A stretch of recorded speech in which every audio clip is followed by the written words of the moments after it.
നമസ്കാരം. ഇന്ന് നമ്മൾ പിന്നെ പ്ലസ് വണ്ണിന്റെ തേർഡ് അലോട്ട്മെന്റിന് മുമ്പായിട്ട് നമ്മൾ കുറച്ച് കാര്യങ്ങൾ കൂടി ഈ സംശയമൊക്കെ ചോദിച്ചവർക്ക് വേണ്ടിയിട്ട് പറയാനും, പ്രത്യേകിച്ച് കമ്മ്യൂണിറ്റി കോട്ടയിലും മാനേജ്മെന്റ് കോട്ടയിലും സീറ്റുകൾ പ്രതീക്ഷിച്ചിരിക്കുന്നവര് മെറിറ്റിലും പ്രതീക്ഷിക്കുന്നുണ്ട്, കമ്മ്യൂണിറ്റിയിലും പ്രതീക്ഷിക്കുന്നുണ്ട്, മാനേജ്മെന്റ് ഇങ്ങനെ പ്രതീക്ഷിച്ചിരിക്കുന്ന കുറേ കുട്ടികളുണ്ട്. അപ്പോൾ ഒന്നിലും ഉറപ്പിച്ചിട്ടില്ല അവര്. അപ്പോൾ ഉറപ്പിക്കണമെങ്കിൽ തേർഡ് വരണം. അപ്പോൾ ഈ രീതിയിലുള്ള കുട്ടികൾക്കും രക്ഷിതാക്കൾക്കും കുറച്ചുകൂടി കാര്യങ്ങൾ പറയാൻ വേണ്ടിയിട്ടാണ് ഞാൻ ഇന്ന് ഈ വീഡിയോ എടുത്തിട്ടുള്ളത്. നമുക്കറിയാം, തേർഡ് അലോട്ട്മെന്റ് ഞായറാഴ്ച രാവിലെ എത്തും. ഞായറാഴ്ച രാവിലെ തേർഡ് അലോട്ട്മെന്റ് ജൂൺ 28 ഞായറാഴ്ച രാവിലെ എത്തും. ആ, ഈ തേർഡ് അലോട്ട്മെന്റിൽ മാത്രം ഞാൻ നേരത്തെ പറഞ്ഞതാണ്, 9,994 സീറ്റുകളിലേക്കാണ് പ്രവേശനം. ആ 87,994 സീറ്റും അലോട്ട്മെന്റ് പ്രവേശനം നടത്തും. ഏകജാലകം പ്രവേശനം നടത്തും. കുട്ടികൾ പ്രവേശിക്കുമോ എന്നുള്ളത് പിന്നീടുള്ള വരുന്ന കാര്യങ്ങളാണ്.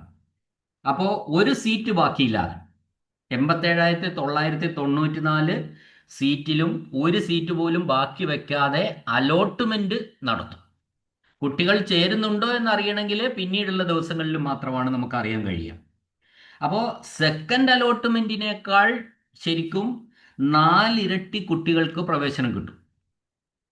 അതാണ് ഇതിന് ഈ തേർഡ് അലോട്ട്മെന്റിന്റെ ഒരു പ്രത്യേകത. അതാണ്, സെക്കൻഡ് അലോട്ട്മെന്റിൽ ഏകദേശം 25,000-ഓളം 24,000-ഓളം അപേക്ഷകർ ആ പ്രവേശനമാണ് കൊടുത്തത്.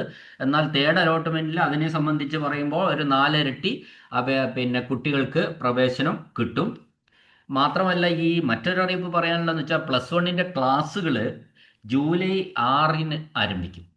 അപ്പൊ ജൂലൈ 6-ന് ക്ലാസ്സുകൾ ആരംഭിച്ചതിന് ശേഷവും ഈ അഡ്മിഷൻസ് ഒക്കെ ഇങ്ങനെ നടന്നുകൊണ്ടേയിരിക്കും. ഏത് അഡ്മിഷൻ? മാനേജ്മെന്റ് കോട്ട തീർന്നിട്ടുണ്ടാവില്ല, അതിലുണ്ടാവും. പിന്നെ സപ്ലിമെന്ററി അലോട്ട്മെന്റ് അതിന് ശേഷം വരിക. അങ്ങനെ പിന്നെ ട്രാൻസ്ഫർ ഒക്കെ വരുന്നത് അതിനും ശേഷമാണ്. അപ്പോൾ ഈ പ്രക്രിയ ഇനിയും അവസാനിക്കണമെങ്കിൽ ഒരു മാസത്തോളം സമയമെടുക്കും. എല്ലാ പരിപാടിയും, സപ്ലിമെന്ററി അലോട്ട്മെന്റും, community quota, management quota, supplementary allotment, unaided, പിന്നെ അതേപോലെ ട്രാൻസ്ഫർ എല്ലാം തീരണമെങ്കിൽ ശരിക്കും ഇനിയും ഒരു മാസം എടുക്കും. അതിനിടയിൽ ജൂലൈ 6-ന് ക്ലാസ് ഔദ്യോഗികമായിട്ട് തുടങ്ങും.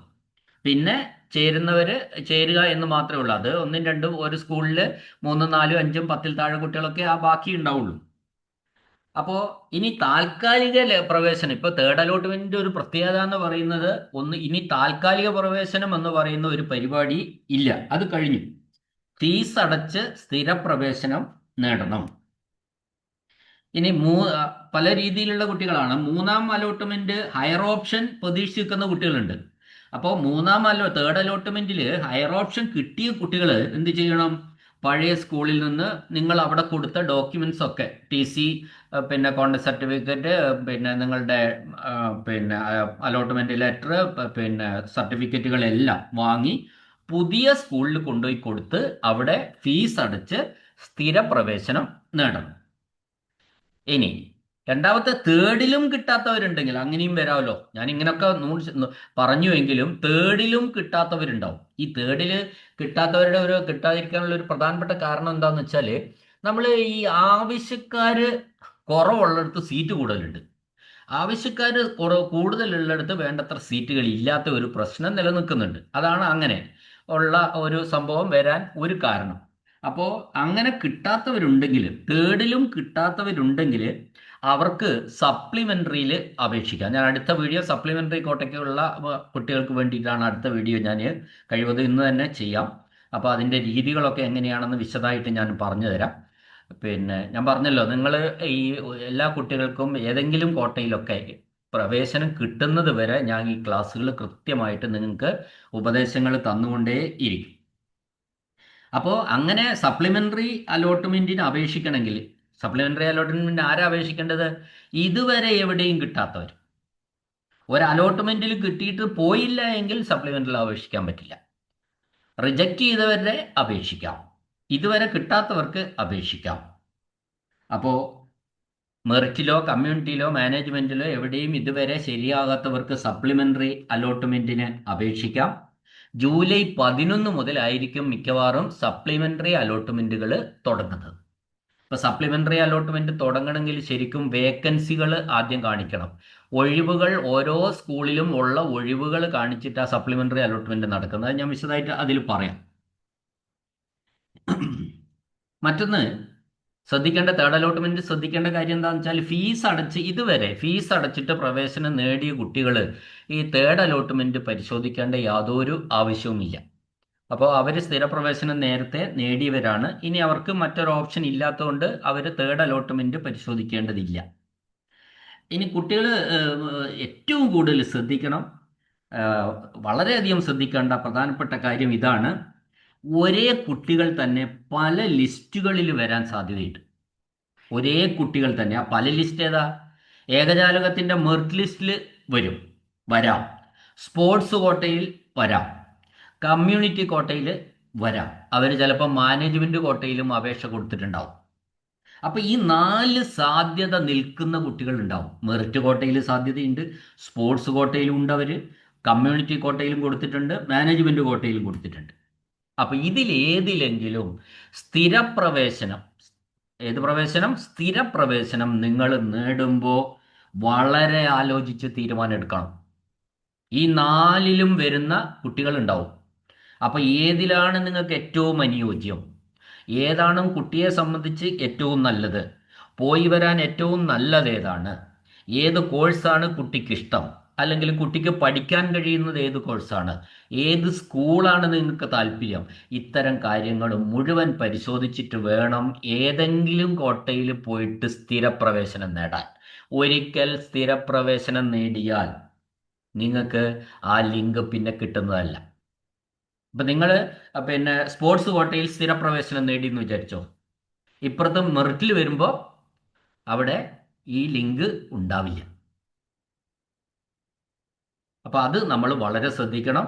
അപ്പോൾ മെറിറ്റ് കോട്ടയിൽ നിങ്ങൾ പോയിട്ട് 29 മെറിറ്റ് കോട്ടയിൽ ഇഷ്ടമില്ലാത്തടത്ത് കിട്ടി, നേരെ പോയി സ്ഥിരപ്രവേശനം നേടിയാൽ കമ്മ്യൂണിറ്റി കോട്ട വരുമ്പോൾ അതിൽ ഇഷ്ടമുള്ളതുണ്ടെങ്കിൽ അങ്ങനെ തിരിച്ചു പോകാൻ കഴിയണമെന്നില്ല.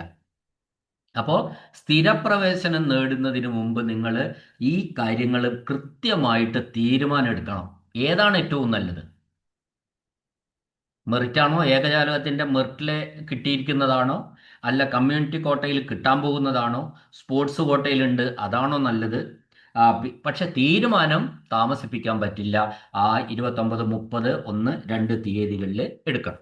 മറ്റൊരു കാര്യം എന്താ വെച്ചാൽ, ഇപ്പം നിങ്ങൾക്ക് VHCയിൽ ഫീസ് അടച്ച് സ്ഥിരപ്രവേശനം നേടി, വൊക്കേഷണൽ ഹയർ സെക്കൻഡറിയിൽ ഫീസ് അടച്ച് സ്ഥിരപ്രവേശനം നേടിയ കുട്ടികൾക്ക് ഹയർ സെക്കൻഡറിയിൽ അഡ്മിഷൻ വന്നാൽ, അലോട്ട്മെന്റിൽ വന്നു എന്ന് വിചാരിക്കുക, നിങ്ങൾക്ക് അവിടെ പോയിട്ട് TC മേടിച്ച് കോൺടാക്ട് സർട്ടിഫിക്കറ്റ് എല്ലാം കൂടി മേടിച്ച് ഇവിടെ വന്ന് ഹയർ സെക്കൻഡറിയിൽ ചേരാം.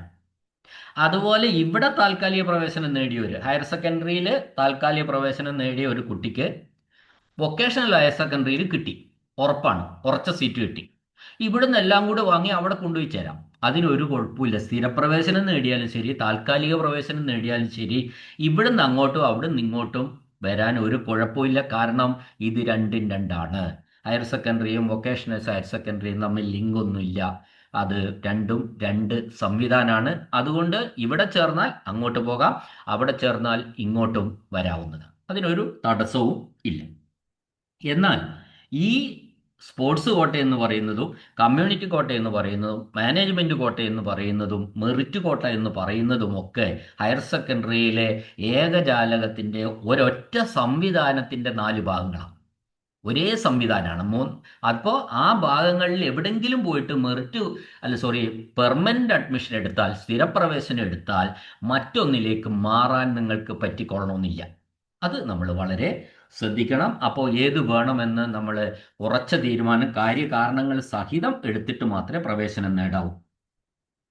ഒരുപാട് രക്ഷിതാക്കൾക്ക് രക്ഷിതാക്കളൊക്കെ വളരെ വിഷമത്തിലാണ്. കുട്ടികളെക്കാൾ കൂടുതൽ വിഷമം ശരിക്കും ഈ രക്ഷിതാക്കൾക്കുണ്ട്. അപ്പൊ ഈ രക്ഷിതാക്കൾ പല തരത്തിലുള്ള വിഷമക്കാരാ. ഒന്ന് ഞാൻ പറയാം. ഒരു വിഭാഗം എവിടെയും കിട്ടാത്തവരാ. തേർഡ് അലോട്ട്മെന്റ് വന്നിട്ട് എവിടെയും ഇന്ന് വരെ കിട്ടാത്ത ഒരു വിഭാഗം കുട്ടികളുടെ രക്ഷിതാക്കളുണ്ട്. ഞങ്ങൾക്ക് രക്ഷിതാക്കളെ തന്നെ ഫോക്കസ് ചെയ്ത് പറയുന്നു, കുട്ടികൾക്ക് അത്രയും വിഷമമില്ല. അപ്പോൾ അവരോട് പറയാനുള്ളത് എന്താണെന്ന് വെച്ചാൽ, ഇപ്പോൾ 88,000 സീറ്റുകളിലേക്കാണ് അലോട്ട്മെന്റ് നടക്കുന്നത്. മിക്കവാറും ഒരു 90% എവിടെയെങ്കിലും കിട്ടുമെന്ന് തന്നെയാണ് പറയാനുള്ളത്. രണ്ടാമത്തെ വിഭാഗം എന്ന് പറയുന്ന രക്ഷിതാക്കള് ഇഷ്ടപ്പെട്ട കോഴ്സ് സ്കൂളും കിട്ടിയില്ല. അപ്പൊ അവരോട് പറയാനുള്ളതെന്ന് പറഞ്ഞാല് ഈ 88,000 അലോട്ട്മെന്റ് ഞായറാഴ്ച നടക്കുമ്പോൾ നിങ്ങൾക്ക് ഹയർ ഓപ്ഷൻ, മിക്കവാറും ഹയർ ഓപ്ഷൻ എങ്ങോട്ടെങ്കിലും കുറച്ചുകൂടി സൗകര്യപ്രദമായ സ്ഥലത്തേക്ക് നിങ്ങൾക്ക് ഹയർ ഓപ്ഷൻ കിട്ടും. നിങ്ങൾക്ക് ധൈര്യമായി അടുത്ത സ്കൂളിലേക്ക് പോകാൻ പറ്റുമെന്ന് തന്നെയാണ് പറയാനുള്ളത്. ഇനി മറ്റൊന്ന് പറയാനുള്ളത് മാനേജ്മെന്റ് കോട്ടയാണ്. മാനേജ്മെന്റ് കോട്ട ചില കുട്ടികൾക്കൊക്കെ ഉള്ള ഒരു രക്ഷാക്കൊക്കെ ഉള്ള ഒരു സംശയം, നമ്മൾ മാനേജ്മെന്റ് കോട്ടയിൽ കൊണ്ടുപോയിട്ട് അപേക്ഷ കൊടുത്താൽ അവർ നമ്മളെ വിളിക്കുന്ന. അവർ വിളിക്കണമെന്നില്ല, ചിലപ്പം വിളിക്കും, നിങ്ങൾക്ക് വേണോ എന്താന്ന് ചോദിക്കുക. പക്ഷെ ഈ മാനേജ്മെന്റ് കോട്ടയുടെ ഒരു പ്രശ്നം എന്താന്ന് പറഞ്ഞാൽ മാനേജ്മെന്റ് കോട്ട മിക്കവാറും സ്കൂളുകളിൽ അവർ ഡൊണേഷൻ വാങ്ങിയിട്ടാണ് അവർ പ്രവേശിപ്പിക്കുന്നത്. അതാണ് ഡൊണേഷൻ വാങ്ങി പ്രവേശിപ്പിക്കുന്ന കോട്ടയാണ് മാനേജ്മെന്റ് കോട്ട മിക്കവാറും സ്ഥലത്ത്. അല്ലാത്ത സ്ഥലങ്ങളും ഉണ്ട്. അപ്പോൾ സ്കൂളിന്റെ പ്രവർത്തനത്തിനും സ്കൂളിന്റെ കെട്ടിടങ്ങൾ ഉണ്ടാക്കാനും അത്തരം കാര്യങ്ങൾക്കൊക്കെ അവർക്ക് ഫണ്ട് വേണം. അപ്പോൾ ആ ഫണ്ടൊക്കെ ഇവര് ഈ രീതിയിലാണ് സ്വരൂപിക്കുന്നത്. അപ്പോൾ വികസനങ്ങൾ, സ്കൂളിൽ കൂടുതൽ വികസന പ്രവർത്തനങ്ങൾ നടത്താൻ വേണ്ടിയൊക്കെ ഡൊണേഷൻ വാങ്ങിയിട്ടാണ് ഈ മാനേജ്മെന്റ് കോട്ടയിലേക്ക് പ്രവേശനം നടത്തുന്നത്. അപ്പോൾ അല്ലാതെ ഉം, ഈ വേറൊരു വെച്ചാൽ ഈ മാനേജ്മെന്റ് മെറിറ്റും കൂടി നോക്കുന്ന ചില സ്കൂളുകളുണ്ട്. തീരെ ഒരു ഇതില്ലാത്ത D+കാരൊക്കെ അല്ലാതെ സയൻസിലൊക്കെ വന്നു പെട്ടാൽ അത് സ്കൂളിനെ ബാധിക്കും. കാരണം എന്ന് വെച്ചാൽ അവർക്ക് തോൽക്കാനുള്ള സാധ്യത കൂടുതലാണ്, അത് റിസൾട്ടിനെ ബാധിക്കും. അപ്പോൾ സ്കൂളിന്റെ ആ ഒരു എന്താ പറയണ്ടേ, നല്ല ഒരു നടപ്പ് നഷ്ടപ്പെടും. അത്തരം പ്രശ്നങ്ങളൊക്കെ ഉള്ളപ്പോൾ ചില മാനേജ്മെന്റുകൾ എന്ത് ചെയ്യാറുണ്ട്, മെറിറ്റും നോക്കും, എന്തെങ്കിലും ഒരു സഹായം അവർക്ക് ചെയ്യാനും പറയും. ആ രീതിയിൽ ചെയ്യുന്നവരുമുണ്ട്. അപ്പോൾ അത്തരം മാനേജ്മെന്റ് കോട്ടയിലേക്ക് പ്രതീക്ഷിച്ചിരിക്കുന്നവർക്ക് ഒരു പ്രശ്നം ഇപ്പം ഇല്ല. അതെന്താ കാരണം എന്ന് വെച്ചാൽ അതിൽ ഏകജാലക സംവിധാനത്തെ HS CAP ഒരു അറിയിപ്പ് വന്നിട്ടുണ്ട്. അറിയിപ്പ് ഇതാണ്: മാനേജ്മെന്റ് കോട്ട ആൻഡ് അൺഎയ്ഡഡ് കോട്ട data entry and verification link will be made available after publishing merit allotment list. അതിന്റെ അർത്ഥം എന്താണെന്ന് വെച്ചാൽ മെറിറ്റിലെ അലോട്ട്മെന്റ് ലിസ്റ്റ് പ്രസിദ്ധീകരിച്ചതിന് ശേഷം മാത്രമേ മാനേജ്മെന്റ് കോട്ടയിലേക്കുള്ള ഡാറ്റ എൻട്രിയും വെരിഫിക്കേഷനും അതിന്റെ പ്രവേശനത്തിനുള്ള ലിങ്ക് വരൂ എന്ന് പറഞ്ഞിട്ടുണ്ട്. അപ്പം നമുക്ക് എന്താ സൗകര്യം, ഈ പിന്നെ മെറിറ്റ് അലോട്ട്മെന്റ് ലിസ്റ്റ് എപ്പോൾ വരും? 28-ാം തീയതി വരും. അത് വന്നതിന് ശേഷം നിങ്ങൾക്ക് തീരുമാനം എടുക്കാം, ഞാൻ എങ്ങോട്ട് പോകണം, എനിക്ക് ഇഷ്ടപ്പെട്ടിടത്ത് ഒന്നുമല്ല കിട്ടിയിരിക്കുന്നത്, അവിടെ എനിക്ക് പോകാൻ കഴിയില്ല. അങ്ങനെയെങ്കിൽ നിങ്ങൾക്ക് മാനേജ്മെന്റ് കോട്ട സ്വീകരിക്കാം. അപ്പോൾ മാനേജ്മെന്റ് കോട്ടയിലേക്ക് ഇതുവരെ അഡ്മിഷൻ ചേർന്ന് നിൽക്കുന്ന കുട്ടികളുടെ ഒന്നും ലിങ്ക് വെച്ചിട്ട് അപ്ലോഡിങ് നടന്നിട്ടില്ല. ഇപ്പം നിങ്ങൾ മാനേജ്മെന്റിൽ സീറ്റ് ഉറപ്പിച്ചു എന്ന് വിചാരിച്ചോ, അത് വേണമെങ്കിൽ നിങ്ങൾക്ക് തിരിച്ചു വാങ്ങാം. അവിടെ അത് ഡാറ്റ എൻട്രി നടന്നിട്ടില്ല. അവർ പറഞ്ഞ് ഇപ്പം എന്തെങ്കിലും ഡൊണേഷനൊക്കെ കൊടുത്തിട്ടുണ്ടെങ്കിൽ അത് കൊടുത്ത് സീറ്റ് ഉറപ്പിച്ചിട്ട് മാത്രമേ ഉള്ളൂ. അപ്പോൾ തേർഡ് അലോട്ട്മെന്റ് വരുമ്പോൾ മെറിറ്റിൽ ഏതെങ്കിലും നിങ്ങൾക്ക് ഇഷ്ടപ്പെട്ടതാണ് കിട്ടുന്നതെങ്കിൽ അത് നിങ്ങൾക്ക് തിരിച്ചു വാങ്ങി, സർട്ടിഫിക്കറ്റ് ഒക്കെ തിരിച്ചു വാങ്ങി നിങ്ങൾക്ക് ഇവിടെ ചേരാവുന്നതാണ്. അതാണ് മാനേജ്മെന്റ് കോട്ടയിൽ പ്രവേശനം പ്രതീക്ഷിച്ച് നിൽക്കുന്ന എല്ലാ കുട്ടികൾക്കും ഒരു ടെൻഷന്റെ ആവശ്യമില്ല. നിങ്ങൾക്ക് ഇഷ്ടമുള്ളിടത്ത് ചേരാനുള്ള ഒരു അവസരമാണ്.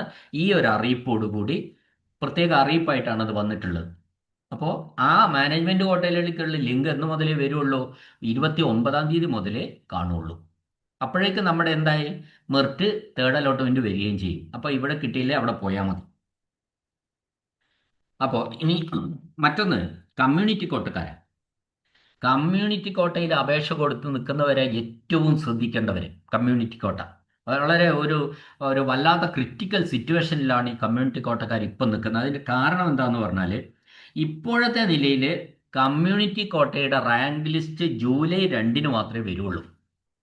അതായത് ജൂലൈ 2 എന്ന് പറയുന്നത് തിങ്കൾ, ചൊവ്വ, ബുധൻ, വ്യാഴാഴ്ച മാത്രമേ വരുള്ളൂ. ജൂലൈ 2 വ്യാഴാഴ്ച മാത്രമേ കമ്മ്യൂണിറ്റി കോട്ടയുടെ റാങ്ക് ലിസ്റ്റ് വരുള്ളൂ. ഇപ്പോൾ നിങ്ങൾ സൈറ്റിൽ കാണുന്ന ലിസ്റ്റ്, HS CAP നിങ്ങൾ കാണുന്ന കമ്മ്യൂണിറ്റി കൊടുത്ത കുട്ടികളുടെ ലിസ്റ്റ് ഉണ്ടല്ലോ, ആ ലിസ്റ്റ് എന്ന് പറയുന്ന അതിലെ നമ്പർ ക്രമ നമ്പർ മാത്രമാണ്, നിങ്ങളുടെ റാങ്ക് നമ്പർ അല്ല എന്ന കാര്യം നിങ്ങൾ തിരിച്ചറിയണം. നിങ്ങൾ ആ ലിസ്റ്റിൽ കാണുന്ന നിങ്ങളുടെ നമ്പർ 1 എന്ന് പറയുന്നത് വെറും ഒരു ക്രമ നമ്പർ മാത്രമാണ്. അപ്പോൾ അതിനല്ല യഥാർത്ഥത്തിൽ വേണ്ടത്, നമുക്ക് റാങ്ക് ലിസ്റ്റാണ് വേണ്ടത്. റാങ്ക് ലിസ്റ്റ് 2-ാം തീയതി മാത്രമേ പബ്ലിഷ് ചെയ്യുള്ളൂ എന്ന് പറഞ്ഞു. അന്നു മുതലേ പ്രവേശനം നടക്കുകയുള്ളൂ എന്നും പറഞ്ഞിട്ടുണ്ട്. ജൂലൈ 2-ന് റാങ്ക് ലിസ്റ്റ് വരും, ജൂലൈ 2 മുതൽ പ്രവേശനവും നടക്കും. അപ്പോൾ ഇത് ശ്രദ്ധിച്ചോണം. എനിക്ക് 1-ാം സ്ഥാനമുണ്ട്, അല്ലെ അഞ്ചാം റാങ്കാണ് ഞാൻ എന്നും പറഞ്ഞിട്ട് ആരും ഇരിക്കരുത്. ഇപ്പൊ കാണുന്ന ലിസ്റ്റിലെ റാങ്ക് എന്ന് പറയുന്നത് അത് റാങ്ക് അല്ല, അത് ക്രമ നമ്പറാണ്. ഇനി കമ്മ്യൂണിറ്റി കോട്ട കാത്തു നിൽക്കുന്നവരോട് പറയാനുള്ള പ്രധാനപ്പെട്ട കാര്യം എന്ന് വെച്ചാൽ, നിങ്ങൾ വളരെയധികം ക്ഷമ കാണിക്കണം. ഈ കമ്മ്യൂണിറ്റി കോട്ടയിൽ കാത്തു നിൽക്കുന്നവർക്ക് 28-ാം തീയതി അലോട്ട്മെന്റിൽ മെറിറ്റിൽ ഇപ്പുറത്താണ് കിട്ടിയതെങ്കിൽ, നല്ല സൗകര്യമുള്ള ഇഷ്ടപ്പെട്ടതാണ് കിട്ടിയതെങ്കിൽ, നിങ്ങൾ ഒരു കുഴപ്പമില്ല, നിങ്ങൾക്ക് പിന്നെ അവിടെ പോയി ചേരാം. ഇപ്പോഴത്തെ അറിയിപ്പ് അനുസരിച്ച് ഈ 3rd അലോട്ട്മെന്റിന്റെ പ്രവേശനം 29, 30, 1, 2 ഈ 4 തീയതികളിലാണെങ്കിൽ കമ്മ്യൂണിറ്റി കോട്ടക്കാർക്ക് പ്രശ്നമില്ല. 29, 30, 1, 2 അതിനാണ് സാധ്യത എന്നാണ് പറയപ്പെടുന്നത്. ഈ സാധ്യത ഉണ്ടോ, ആ 2-ാം തീയതി വരെ പ്രവേശനം ഇവിടെ പിന്നെ മെറിറ്റിലുണ്ടോ എന്ന് അറിയണമെങ്കിൽ നമുക്ക് ഞായറാഴ്ച വരെ കാത്തിരിക്കണം.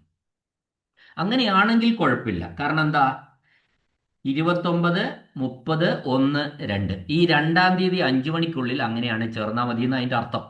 അപ്പം നിങ്ങൾക്ക് എന്ത് ചെയ്യാൻ പറ്റും, 2-ാം തീയതി രാവിലെ കമ്മ്യൂണിറ്റി കോട്ട ലിസ്റ്റ് പബ്ലിഷ് ചെയ്യും, അന്ന് തന്നെ പ്രവേശനം നടക്കും. അത് നടക്കുമെങ്കിൽ അവിടെ പോയി ചേരാം, കമ്മ്യൂണിറ്റി കോട്ടയിൽ പോയി ചേരാം. ഇനി ചേർന്നിന് അവിടെ കിട്ടിയില്ല എങ്കിൽ തിരിച്ചു വന്ന് 5 മണിക്കുള്ളിൽ ഈ 3rd അലോട്ട്മെന്റ് കിട്ടിയ മെറിറ്റ് എവിടെയാണോ അവിടെ സ്ഥിരപ്രവേശനവും നേടാം. സൗകര്യമാണ്. എന്നാലും 29-നും 30-നും 1-നും പോയി ഇവിടെ തിരക്കിട്ട് എവിടെയും സ്ഥിരപ്രവേശനം നേടിക്കളയരുത്. 2-ാം തീയതി വരെ കാത്തുക്കണം. ഇനി അങ്ങനെയല്ല എങ്കിലാണ് ബുദ്ധിമുട്ട്. ചില ന്യൂസുകൾ, വാർത്തകൾ വരുന്നുണ്ട്, 29, 30, 1 തീയതികളിൽ മാത്രമാണ് മെറിറ്റിലെ ഏകജാലക പ്രവേശനം എന്ന് പറയുന്നുണ്ട്. അങ്ങനെയെങ്കിൽ നിങ്ങൾക്ക് 1-ാം തീയതി വൈകുന്നേരത്തിനുള്ളിൽ എവിടെ ചേരേണ്ടി വരും, ഇപ്പുറത്ത് മെറിറ്റിൽ കിട്ടിയെടുത്ത് ചേരേണ്ടി വരും. അപ്പോൾ അവിടെ സ്ഥിരപ്രവേശനമാണ് തേടിയതെങ്കിൽ പിന്നെ കമ്മ്യൂണിറ്റി കോട്ടയിലേക്ക് പോകാൻ അവിടെ ലിങ്ക് കിട്ടാനുള്ള സാധ്യത ഇല്ല. അപ്പോൾ അത്തരം ഒരു സാഹചര്യം വന്ന് എന്ത് ചെയ്യണം, നിങ്ങൾ അങ്ങനെ വന്നാൽ, ഈ വരുമോ വരില്ല എന്നുള്ള ഞായറാഴ്ച അറിയാം, വന്നാൽ നിങ്ങൾ എന്ത് ചെയ്യണം, തിങ്കളാഴ്ച തന്നെ നിങ്ങൾ ഈ ബന്ധപ്പെട്ട സ്കൂളിലൊന്ന് പോവുക, കമ്മ്യൂണിറ്റി കോട്ട കൊടുത്ത സ്കൂളിലൊന്ന് പോവുക. ആ സ്കൂളുകാർ പറഞ്ഞു തരും, അവരുടെ അടുത്ത് ലിസ്റ്റ് ഉണ്ട് ആരാണ് അർഹതപ്പെട്ടവരെന്ന്. അവർ പറഞ്ഞു തരും നിങ്ങൾക്ക് കിട്ടുമോ കിട്ടില്ലയോ എന്ന് പറഞ്ഞു തരും. ഞാനിപ്പോൾ കോണ്ടാക്ട് ചെയ്ത ബഹുഭൂരിപക്ഷം സ്കൂൾ മാനേജ്മെന്റുകളും കുട്ടികളോട് പറയുന്നുണ്ട്, ചോദിച്ച കുട്ടികളോട് നിങ്ങൾക്ക് കിട്ടുമോ കിട്ടില്ലയോ. കമ്മ്യൂണിറ്റി കോട്ടയിൽ നമുക്കറിയാം, കമ്മ്യൂണിറ്റി കോട്ടയിൽ ഡൊണേഷനോ അങ്ങനെ സംഭാവനയോ ഒന്നും സ്വീകരിക്കുന്ന ഒരു കോട്ടയല്ല കമ്മ്യൂണിറ്റി കോട്ട. ആ കമ്മ്യൂണിറ്റി ആയിരിക്കണം, അത്ര മാത്രമേ ഉള്ളൂ. അപ്പോൾ സ്കൂളുകാർ കൃത്യമായി കുട്ടികൾ ചോദിച്ചാൽ പറയുന്നുണ്ട്, സാധ്യതയുണ്ട്, നിങ്ങൾക്ക് ഉറപ്പായിട്ടും കിട്ടും, നിങ്ങൾ പോരാൻ പറഞ്ഞാൽ നിങ്ങൾക്ക് കാത്തിരുന്ന് പോകാവുന്നതാണ്. അപ്പോൾ അങ്ങനെയെങ്കിൽ കമ്മ്യൂണിറ്റി കോട്ട പിന്നെ സാധ്യത ഉണ്ടെങ്കിൽ നിങ്ങൾക്ക് ഉറപ്പായിട്ടും ആ സ്കൂളുകാർ ഉറപ്പ് തന്നാൽ നിങ്ങൾക്ക് 2-ാം തീയതി അവിടെ ചേരാം. എന്നാൽ കമ്മ്യൂണിറ്റി കോട്ട പ്രവേശനം 29, 30 തീയതികൾ മാത്രം,